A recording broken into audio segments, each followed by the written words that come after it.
Good evening, friends. Welcome back to the Castro Valley News live show. If you're not familiar with what we do here, this is basically like an old school radio show. We do audio only, there is no video. And I am your host. My name is Robert. Let's jump right into the roll call. Good evening, Kimberly. Good evening, Bob. Bob from the sports desk. The A's have won, Texas 0, top of the second inning. Want to give a tip of the cap to Bob for all he does to make the show amazing and wonderful. Good evening, Dennis. Good evening, John. The roll call is buzzing tonight. Good evening, Cali Life 80. Hope you're doing well. I want to also thank John. I want to thank Elda as well. I'm trying to thank people, and there's other folks that are coming on the roll call, which is awesome. I want to thank Elda and Dennis for their donations last week. If you're not familiar with what we do, good evening, Sharon Leon. So we're in the roll call. That's what we do every week at the beginning of the show. We're going to have a different format this week because at 7:15, we're going to have Sheriff Greg Ahern on the show, and we're going to talk about Castro Valley issues. We're going to talk about crime. We're going to talk about homeless issues. We're going to talk about other things Castro Valley related with Alameda County Sheriff Greg Ahern. But we're in the roll call right now, and I want to thank, oh gosh, I was going back. I want to go back here. Again, I want to thank Dennis and Elda for their donations last week. Castro Valley News is a business. We are here. We love what we do. There's just a couple folks that work behind the scenes here. There's myself. There's my friend Jan. There's Chef Igor. There's Cedric. There's Chet Weehee. There's Courtney Strisco. There's a lot of people. We're just local folks doing this job here. We love what we do. Castro Valley News is our passion. Bringing information and news to you is really what we do for a living. We love what we do. Good evening, Christy. So if you feel inclined and you would like to show some love, you can definitely go ahead and make a monetary pledge of any amount. Our moderator has posted the link to the pledge page. If you would like to do that, that would be awesome. And again, I want to thank Elda and Dennis. They both of those folks have donated numerous times, and thank you so much for showing your love by putting your money where your mouth is. We definitely appreciate it. Bob is mentioning he stopped by One Bad Apple Records today. It was closed till Thursday due to a funeral.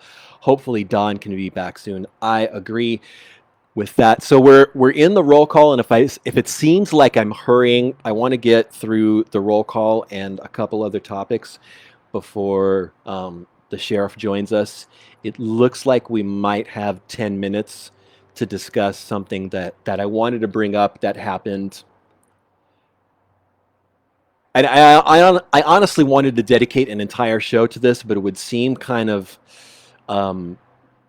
maudlin and low key. But I definitely wanted to mention my personal sadness when I heard that Fred Zender had died in a DUI. What is apparently a DUI vehicle collision a couple days ago. Just to give you some backstory, I started in the news industry with the San Leandro Times a lot of years ago, and Fred gave me my first opportunity working in a newsroom, and I just wanted to take a few minutes to say that the two things that were most important that I learned from Fred, and are probably the two most important things for any reporter, any journalist, any person who's going to be in the media to learn. Those two most important things are being fair and being ethical. and they're kind of tied in with each other. And Fred was Fred was a giant in the news industry. He worked for KPIX 5 and KTVU for many years. He hired Dennis Richmond. He hired Elaine Corral. He hired the first female African American news reporter in the Bay Area. I believe that was Belva Davis. I could be incorrect, but I just wanted to, and I did when he was still alive. But I wanted to thank Fred for sharing and not sharing for teaching those important uh, pieces of foundation to what has become my career in news. And I'm stammering because I'm still stunned because I heard the news. It came out on KCBS, and I heard we all kind of become jaded when it comes to news, and we hear about deaths and you know um, catastrophes and all of these misfortunes in the world. But as soon as I heard news director for KTVU, a bell rang in my head, and I just my entire body got hot, um, and I started to feel stunned. And then I heard the location, which was Alameda, which I know that's where Fred lived for a long time.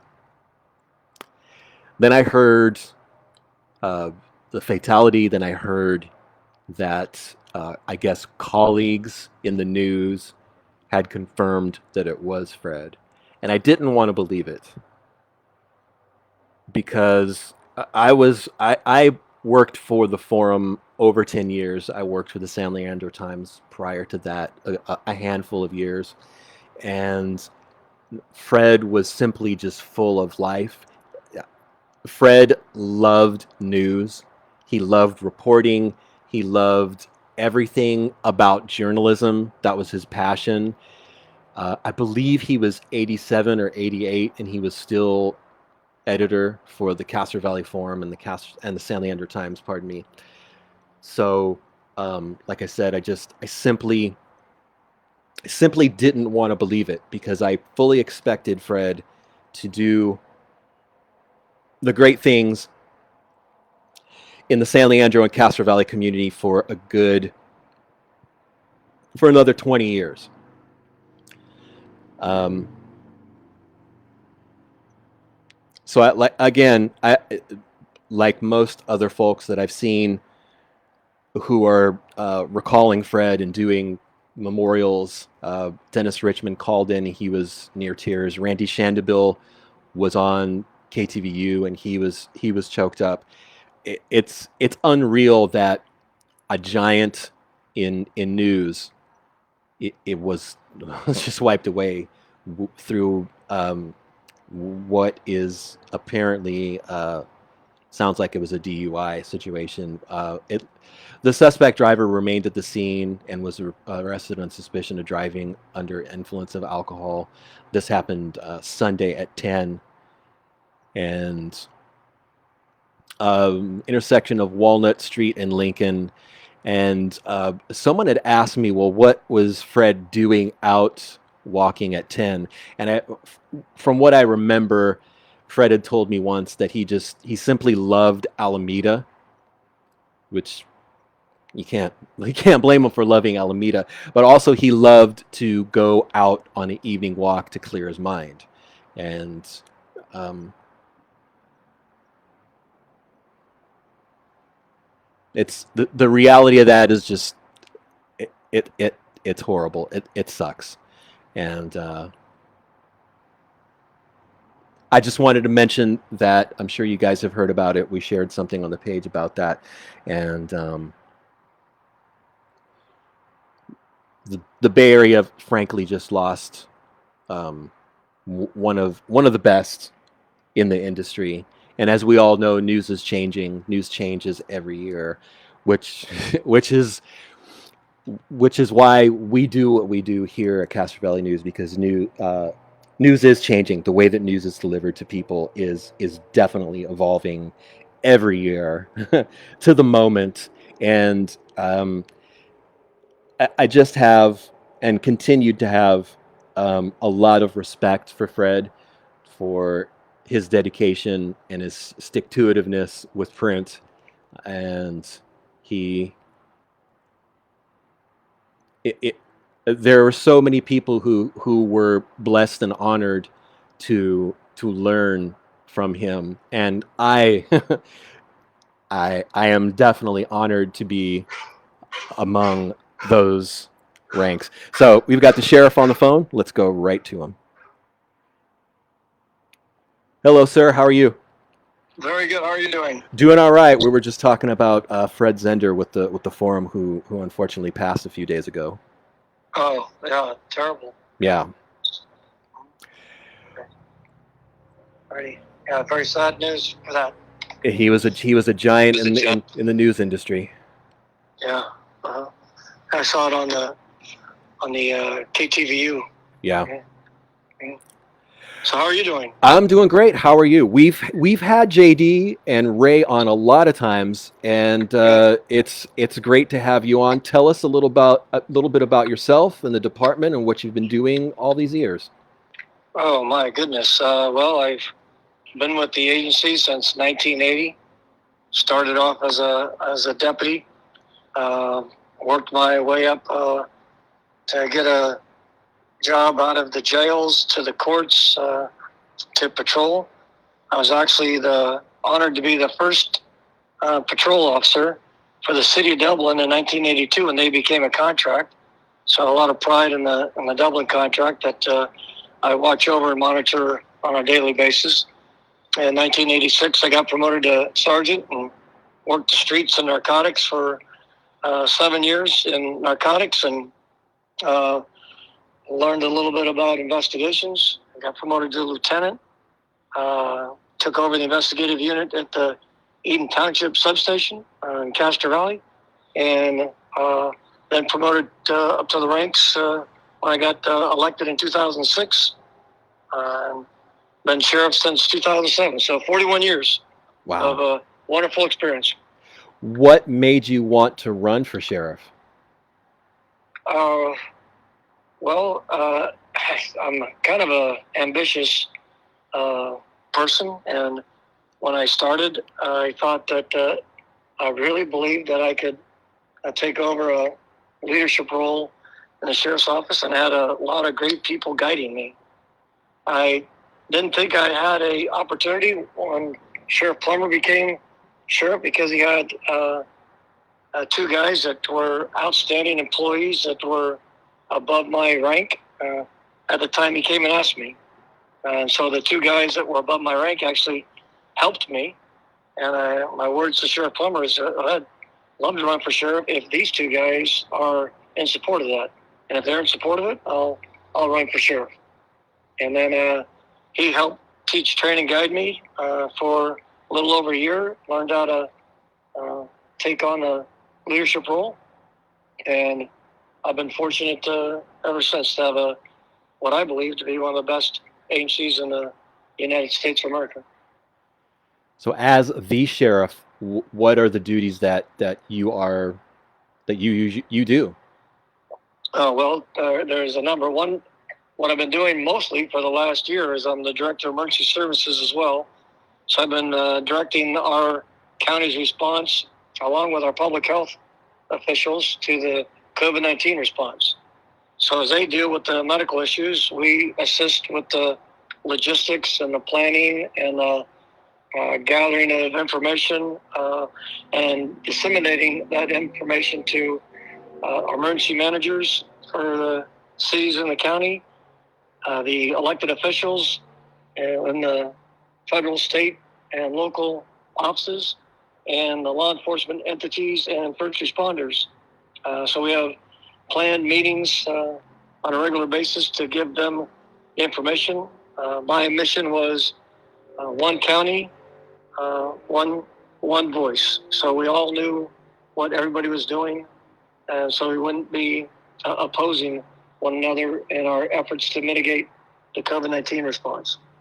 The other obligations of the sheriff are to be the coroner, and we examine the cause and manner of death for the people that die outside the care of a physician. And we also are responsible for security at the courts. We also do the countywide response for any type of disaster, emergency, or mutual aid. So I'm the mutual aid coordinator for Region 2, which incorporates the 16 counties from Monterey to Del Norte County, all the counties on the western part of the state of California. And we make sure what we've done recently is gone up to the Napa fire, the Santa Cruz fire, assisted in Ben Lomond with the details evacuation of people. And we also assisted Butte County with the when they had issues with their dam and issues with their inmates. We evacuated their inmates. And the last two obligations we have as a sheriff are to provide the care, custody, and control of the people at San Lorenzo Jail, which today has a population of about 2,100 inmates, which is down from 4,500 when I first took office. And we're also the chief law enforcement agency in the county and the unincorporated area, from the Bay to the Altamont Pass, in the areas that aren't deemed municipalities or cities. And you mentioned that area. Could you be a little bit more specific of the areas that you serve and how many people are on your staff to serve those areas? Okay. We have the Sheriff's Office is actually the largest law enforcement entity in the county. We have over 1,000 badge personnel and 650 professional staff that assist us doing our jobs. So for the unincorporated area, we deal with Ashland, Cherryland, the unincorporated area of San Leandro, from the avenues of 150th over to A Street. We then go to unincorporated parts of Hayward and your great area of Castro Valley, going east into the hills and south towards Sonoma. We take unincorporated areas of Pleasanton and unincorporated areas of Livermore and out to the Altamont rural area of the county. That incorporates about 160,000 people. We do that with a number of different patrol teams. We have 4 patrol teams that work 12-hour shifts. So there's 2 teams that work days, 2 teams that work nights, and the other 2 teams relieve those individuals. For patrol alone, there's about 60 deputy sheriffs that work in the patrol division that are supervised by 10 sergeants and overseen by 4 lieutenants. There's a investigative unit that contains about 20 detectives that deal with crimes against persons, which are violent crimes, including robbery and assaults. And then we have a special victims unit that deals with sexual assaults. And tragically, they have too many cases involving victims that are very young in age. We have a gang suppression unit that works to mitigate gang activity in our area. We have what we call a special investigations unit that does crimes consisting of narcotics and vice investigations. We have a street crimes unit that works on robbery investigations, and a property crimes unit that deals with theft crimes from people's residences, from their homes, from their businesses, and anything related to auto theft, that type of thing. So there's uh, just about 150 people that work in that patrol division. And they also work, they have a number of units that are assigned out to the Tri-Valley section, and a unit that works our Youth and Family Services Bureau, a unit that I started when I was a lieutenant way back in 2000, 2001.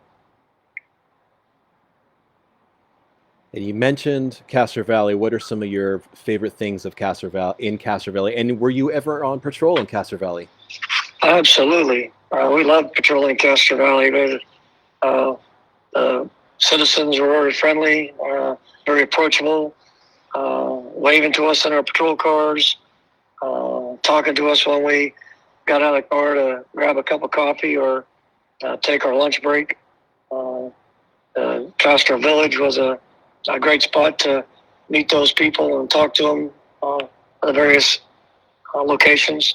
We had a great rapport with Castro Valley, and when I was there, the violent crime wasn't as serious as it is now. We're seeing an uptick in a little bit of violent crime in that area, and an uptick in property crimes. But citizens are very resilient. I loved riding in the Castro Valley parade. I was a pretend cowboy, so I've been on 4 cattle drives, so I know a little bit about riding a horse. So Castro Valley is a great area. We hold close to our hearts. I lived in Castro Valley by Lake Chabot for a number of years, and my daughter went to school in Castro Valley for the first part of her upbringing. I remember seeing you with the mounted posse in the rodeo parade numerous times. Yeah. You mentioned that the something about an uptick in crime here. Could you expand on that? What is the cause? What are you guys seeing? Well, there's a whole litany of causes that are debatable on which one is the prime cause, and it's my opinion. Again, my opinion that the crime, specifically in areas outside of major cities, are directly related to drug abuse and problems with employment, problems with education, problems with low income. And then you put those together in an environment where things aren't taken care of, such as quality of life issues like the environment, cleanup that we have to do with the homeless encampments. If you just leave those things be, the environment creates a problem, and the message to the citizens is that law enforcement doesn't care, which we do care, and then you have problems with health. So if we can work on things that get people opportunities, that move them away from drugs, that gets them employed, provide them with an avenue for better education, preach to them about their health, and we all work together to take care of the environment, we reduce crime. We, in the Sheriff's Office, we work on 4 major elements of that, and that's prevention, programs, enforcement, and service. If we're good at crime prevention, we reduce crime. For those that commit crime, we enforce the laws and take them into custody and request that they get prosecuted. For those that are willing to assist us and provide services to those folks that might commit crime, we address those issues before they become involved in the criminal justice system. And for those that are in the criminal justice system, we have programs for them once they get out so they can reenter our communities and not continue on in their criminal ways. What specifically are some of the crimes that you're seeing increased? uh, drugs and drug addiction. There's fentanyl wasn't around in the Castro Valley area only about a few years ago. We're seeing a number of overdoses that our people responded to. As sheriff, I brought on Narcan to our units. Luckily, we had a individual we employed who was a paramedic prior to becoming a deputy sheriff, and he kept his paramedic training up, learned about Narcan and how it could remedy people that overdose on fentanyl, trained us, and I provided those fentanyl units to all of our patrol units. We saved dozens of lives, probably close to 40 in the jail, and probably the same on the streets by simply having our first responders issue Narcan. The other crimes that we're seeing increase are the theft from our commercial stores, specifically the grocery outlets, where they brazenly come in, load up shopping carts worth several $100s worth of items, and run out the store as they're confronted and get into a vehicle that causes us to chase them. So we're trying to work on being more present in those areas to deter those individuals from even attempting to commit those crimes, but that's not as easy as just that. How did the pandemic change law enforcement and how your office handles these issues? Well, great question. Thank you. As Director of Emergency Services for the county, we saw the pandemic and learned rapidly that there was a lack of personal protective equipment. In our business, we call them PPEs. And we went out and immediately started to acquire as many PPEs as we could. We did that through the CARES Act. The federal government had a grant funding. I believe Alameda County first received about $270 million. With those grant funds, we acquired those equipments. I rearranged some of our storage units adjacent to the San Lorenzo jail, and we created a warehouse for our distribution center.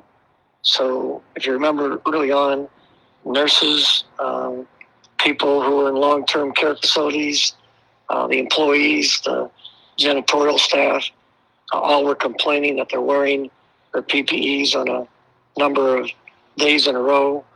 And so we worked very hard to open lines of distribution for those people.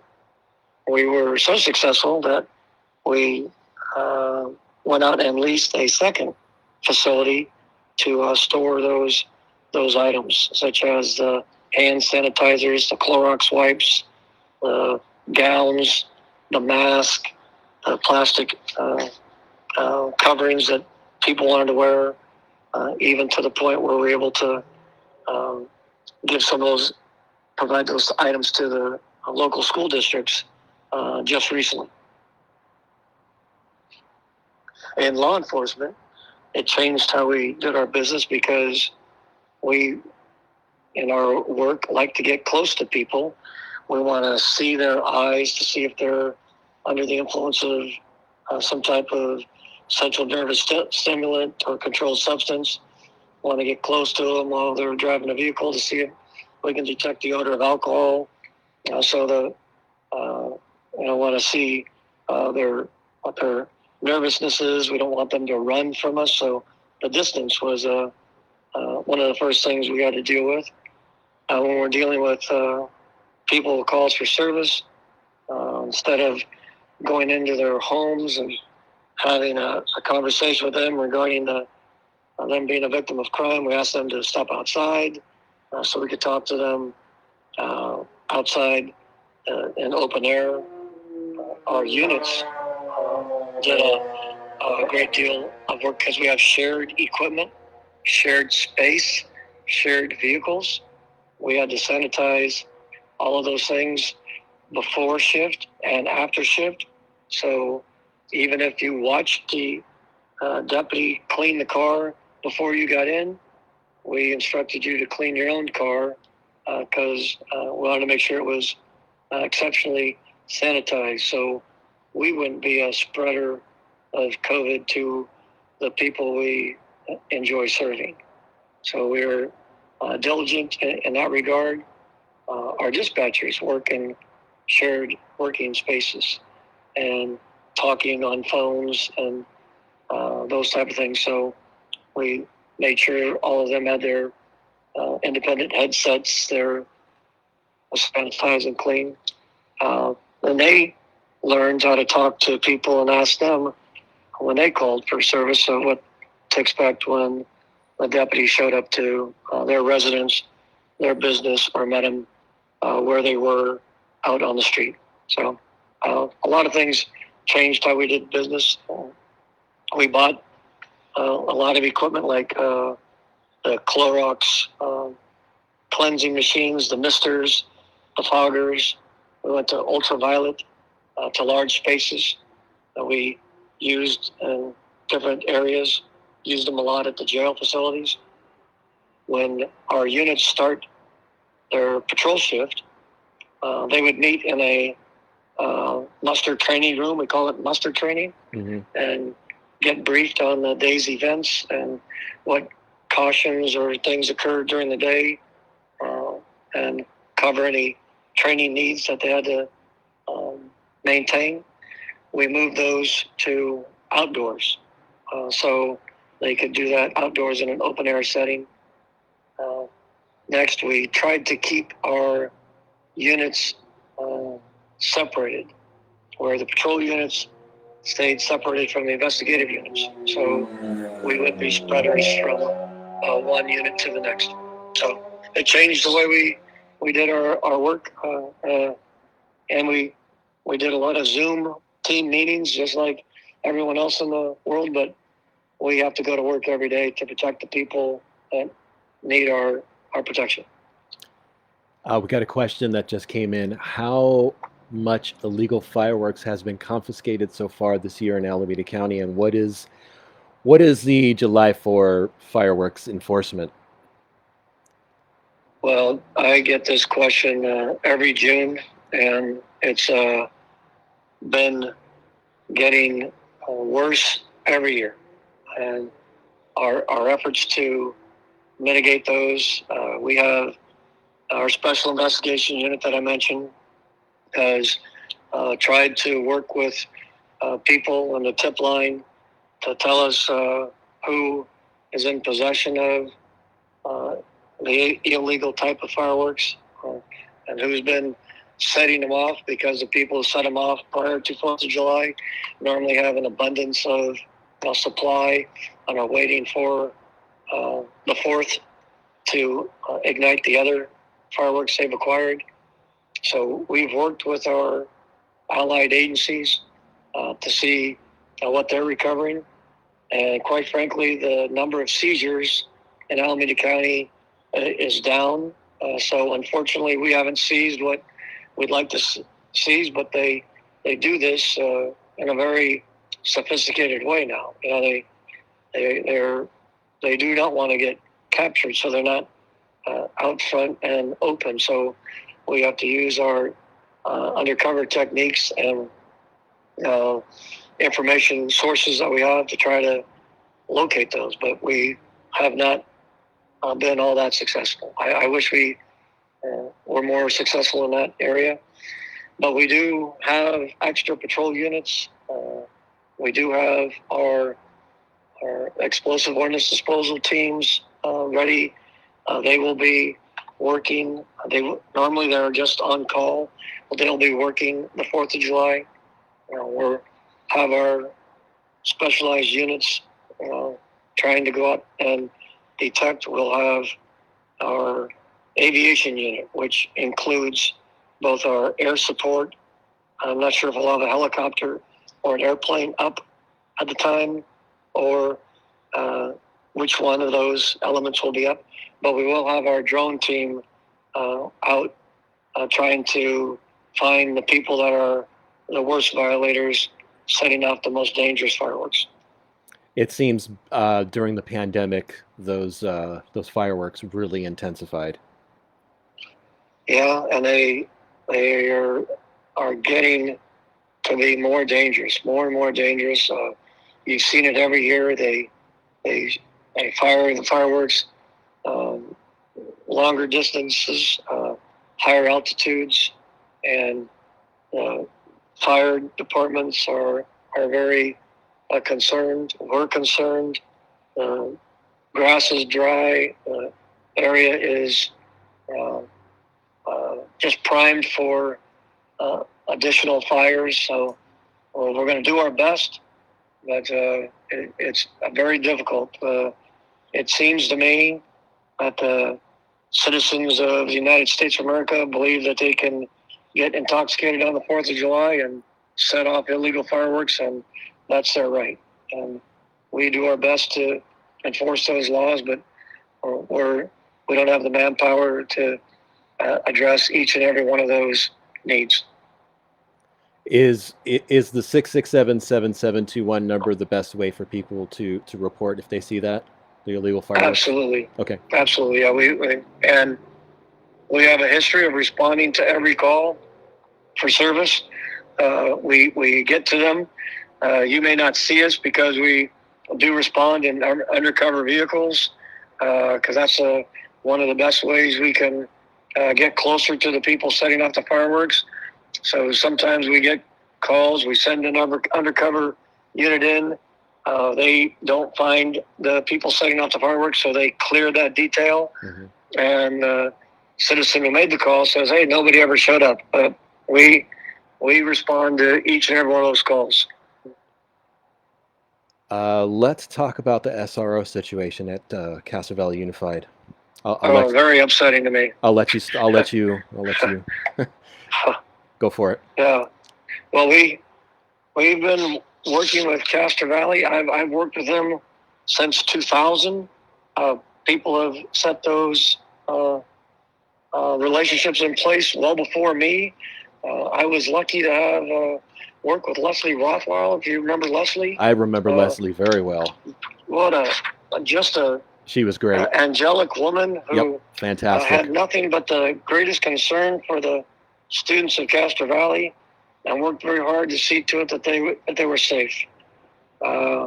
We've had a rough relationship with the current Castro Valley Unified School District. They've used terms to us that are quite offensive to me as the sheriff of these fine men and women who do nothing but work hard to take care of those students. My words were like, "We don't like the intimidating presence of law enforcement on the campus," and that's the last thing we try to do, is intimidate those kids. We want to build those relationships. We want to work with the ones that have an interest in criminal justice, and we direct them how they can continue on with their career. We explain to them through our different programs that we have. If people aren't immediately interested in going through the police academy, there's a number of with our sheriff's office, including the brilliant kids who work in the science world. They can work in our crime lab. The other students who want to work they can work at the airport. We have so many different avenues for them.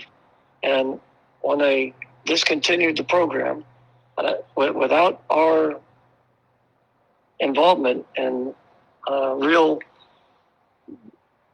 heart-to-heart conversations, we were just told that we were no longer needed. In fact, we used to only charge them for about 2/3 of the salary for one deputy. That was because when Leslie was there, they were paying for 2 deputies at a time, and then the school district had some financial issues. So we said, okay, pay for the salary of one deputy, and we will have the other one work there as a patrol assignment with no charge to the school district.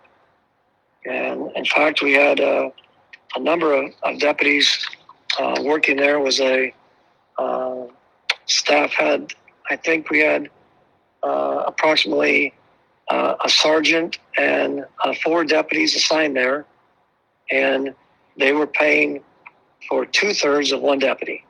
So they had 5 people there, and they were actually paying for 2/3.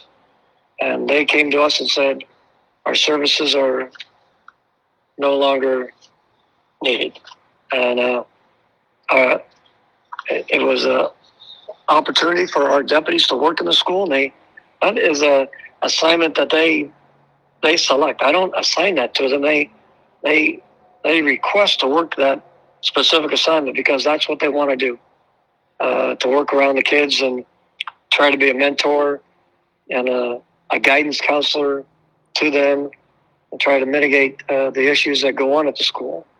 For your listeners, all schools, not Castro Valley, all schools, have some troubled youths that have issues with their families and abuse and issues with the separation of their parents. And our people love to help guide them and tell them, hey, you're going to be okay. A lot of our employees, our deputies, had grown up in that same environment. In fact, one of the reasons they got into law enforcement was to help kids in that same, grew up like they grew up. So it saddened us. So there were 5 deputies for all of Castro Valley. Did I hear correct? Not correct. There was 4 deputy sheriffs and 1 sergeant specifically assigned to the Castro Valley Unified School District. Okay. And there were other deputies assigned to do patrol in Castro Valley that assisted them. Okay. But specifically, they had 4 deputies and 1 sergeant. In fact, they even asked us to remove our stuff from the lockers, which is so basically we're trying to rebuild. This is important to me. I believe it's important to the parents of the students of the Castro Valley Unified School District. It's important to the community that we have a fast response to anything that goes on at the school, so we can reduce the effects of any type of assaults or mitigate problems or, in fact, prevent them. And we're going to make sure we have an open line of communication and work on restoring that trust, build those relationships, and hopefully we can have some progress in the very near future. Have you heard any feedback on this from parents, students, teachers in regard to the discontinuation of the SRO program? Yeah. Personally, I probably have had conversations with about 10 parents. I had the commander of the Eden Township substation that oversees that program more directly than I do. He has received dozens of calls and spoke to numerous parents because he has a student that attends Castro High School, I believe. I think that's accurate. And that would be Colby, correct? There you go, Colby Station. Yep. Yes, Commander Colby Station, and he's the one that brought it to my attention. And he's upset himself as a parent, and he's upset as the commander of that Eden Township division as well. So if something does happen where perhaps and this actually happened, I believe, a year or so ago, there was a robbery nearby, and an individual, this was pre-pandemic, and an individual ended up on campus with a weapon. I mean, it was a BB gun, but still it appeared to be a firearm. Right. If something like that happens, the schools can still call you to come up. Every 911 call we respond regardless, and we do that. Our units are very dedicated. They're taking an oath. They're sworn to protect each and every citizen, and irregardless of what has gone on in letter writing and in meetings, we're going to respond properly to make sure each and every one of those students is as safe as we possibly can make them, and including the staff, the teachers, the educators, the administrators, all of them. We want to make sure we do our very, very best to run towards that threat and put an end to it. Now, you still have a contract with San Lorenzo Unified, correct? Absolutely. Are there any other districts that you have contracts with? Well, not contracts, but we do provide some community policing units out to the Sunol area. Okay. And has there been? That's on a very limited basis. So we're out there a few times a year, and we drive by all the time, and we want to make sure they know we're in the area. But it's not as direct as it is in San Lorenzo.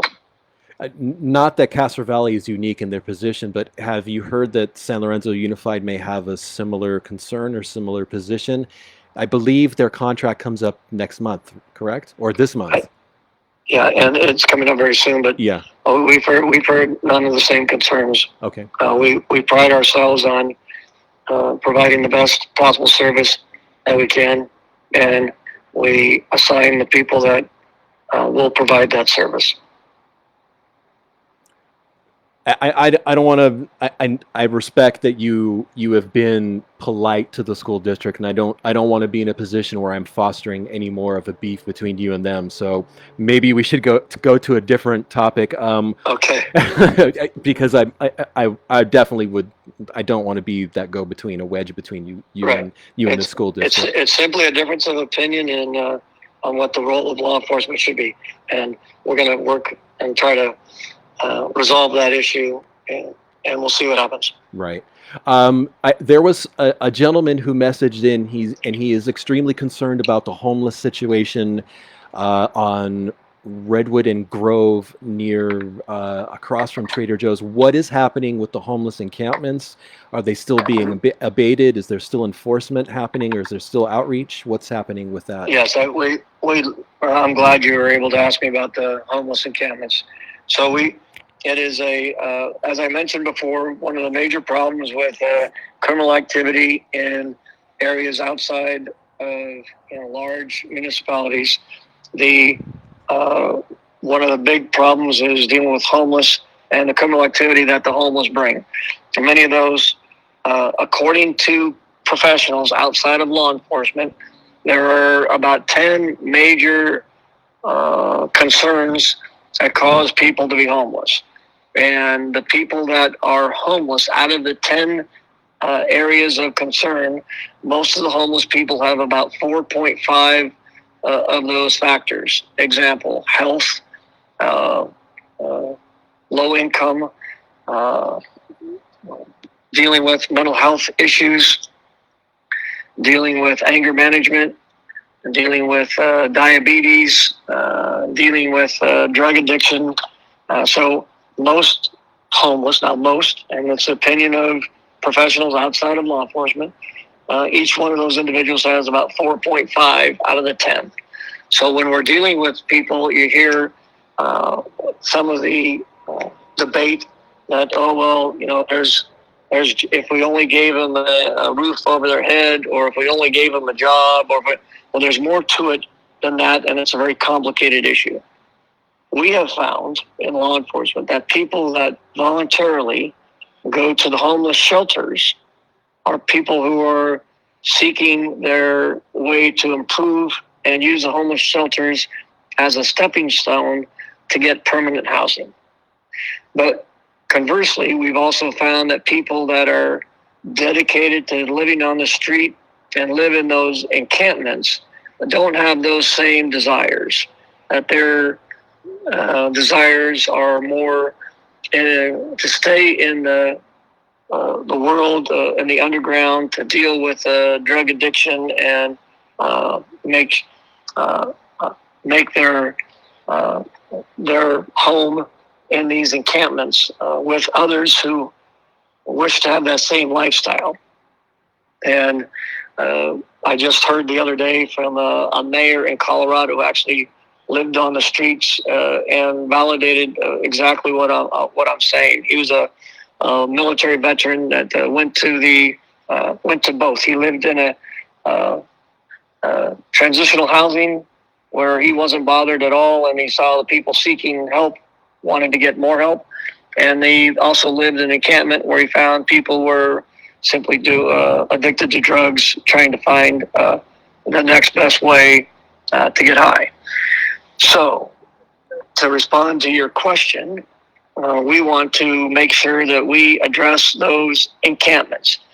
In the unincorporated area from Rowell Ranch Rodeo west to the San Lorenzo Bay, our units have identified 35 repetitive sites that are used for encampments.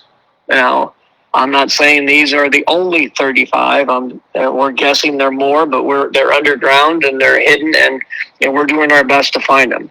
I have instructed our Lieutenant Miguel Ibarra to work with his crime prevention unit, and they routinely go to those 35 different encampments and report to me 5 times a week. I get a daily report. I can fax it. I can fax. Well, I didn't want to give up my age. I can email that to you, and you can see what they're doing. But when we encounter these homeless locations, we offer 3 choices. You can move. You can pack up your stuff and move on, but you're not welcomed in this area.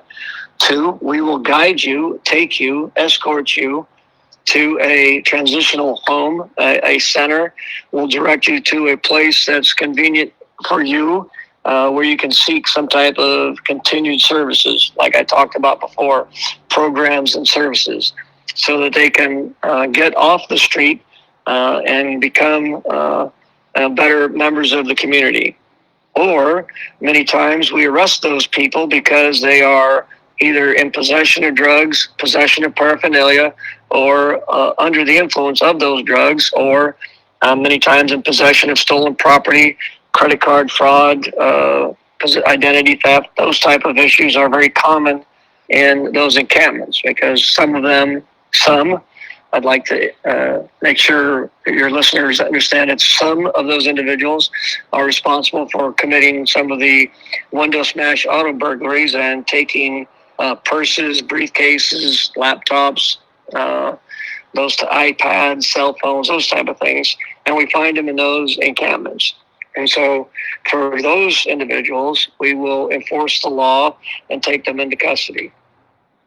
But when they're in custody, we make sure they understand that we have avenues for them to be successful once they leave custody, if they so choose. But the drug addiction calls on them very strong, and it is difficult for them to accept help because they are not willing to end their life with the drug of their choice. And a lot of the drug of choice in our area happens to be methamphetamine and crystal meth and ice, and it's a very difficult addiction to kick. So we offer that help, but we can't forcibly take them to those programs only under very limited circumstances. Sheriff, what percentage of those homeless folks accept the help that is being offered? Very low percentage, probably in the neighborhood of 15%. What is the normal option that they take? They just move along to a next. A lot of them move along. So we do the posting that you mentioned to abate the property, mm-hmm. and this is very expensive. Mm-hmm. Some of these encampments have cost us well over $100,000, $200,000. Public Works comes out and cleans up these encampments. They're they're expensive. Some are $10,000 and not all that bad. So we try to get to them as early as we can. But it's an underground world. They don't openly tell us where exactly their encampment is. So we work hard to find those and get to them as quickly as we can. We post notices and have them remove. If they see the notice, a lot of times they move on. We have been very successful. Let me take away the term very. We've been successful in having the homeless population move out of our area. We've been successful in having our adjacent partners, the San Leandro Police Department, California Highway Patrol, and the Hayward Police Department, take care of their homeless encampments that are very adjacent to our unincorporated area. We have data and spreadsheets on the repeat offenders, and repeat offenders are problematic to us because it's showing that they're not willing to accept the programs and services that are available to them, and so we more times than not have them taken into custody for obvious violations of the law.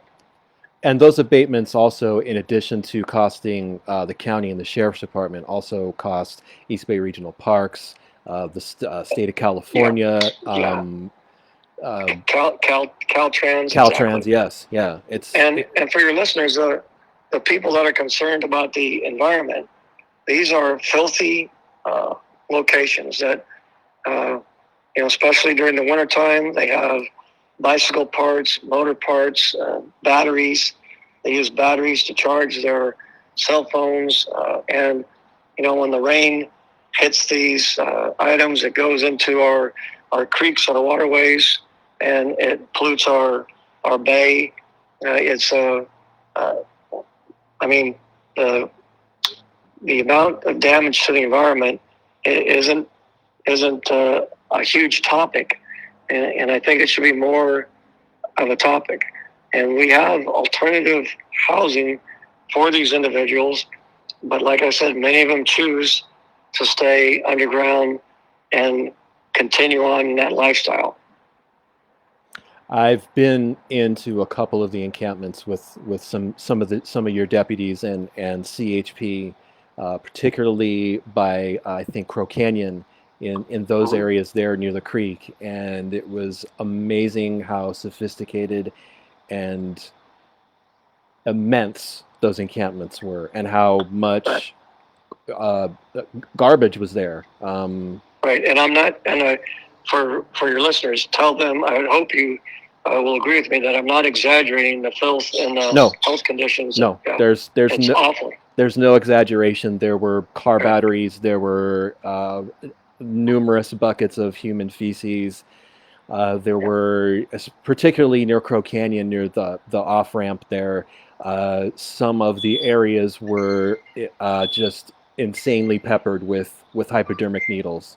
And those are, they get washed, downstream, and and they, and kids play in those creeks. When I was a kid, I used to go to those creeks and hike all the time. And, just think of your child, stepping on one or grabbing one or getting poked by one, or with dangers with Hep C, Hep A, HIV. It's, getting, if one of those needles had fentanyl on it, potentially life-threatening to a young child. So it's more than just the fact that somebody doesn't have a roof over their head.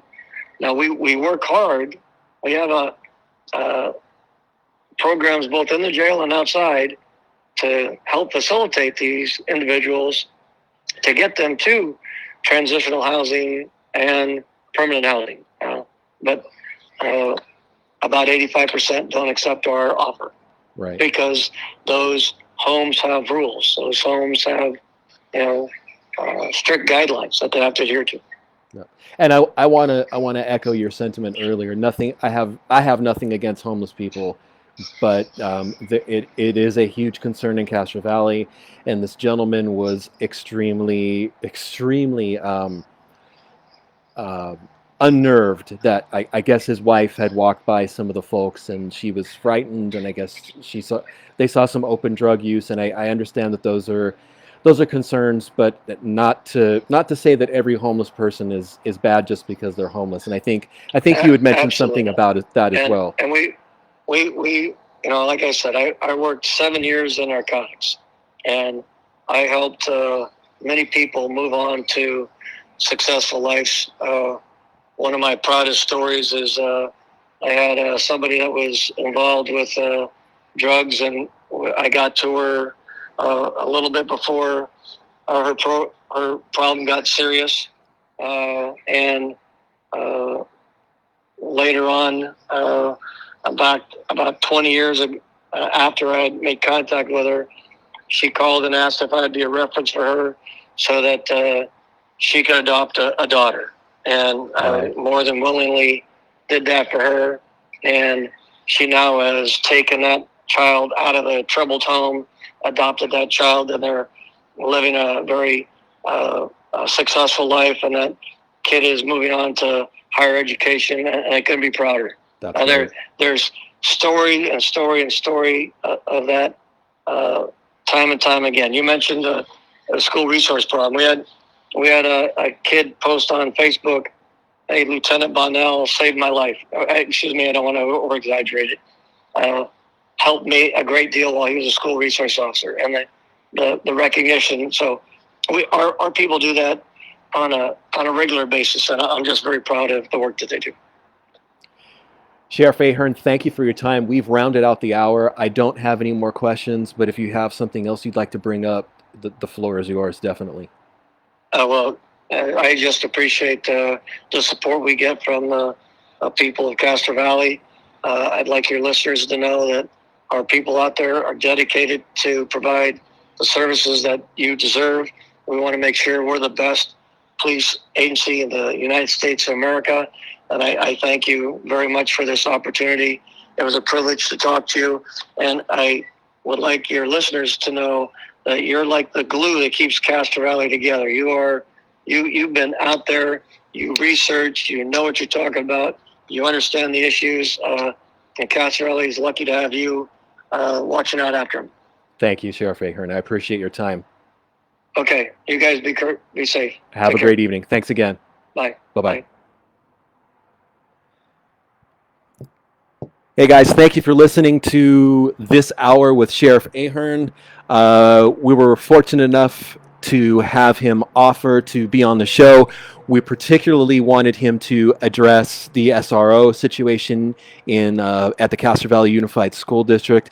Just for reference, in the interest of fairness, I have reached out to the superintendent, Amadi, and I have invited her to be on a future show to talk about the SRO situation from their perspective.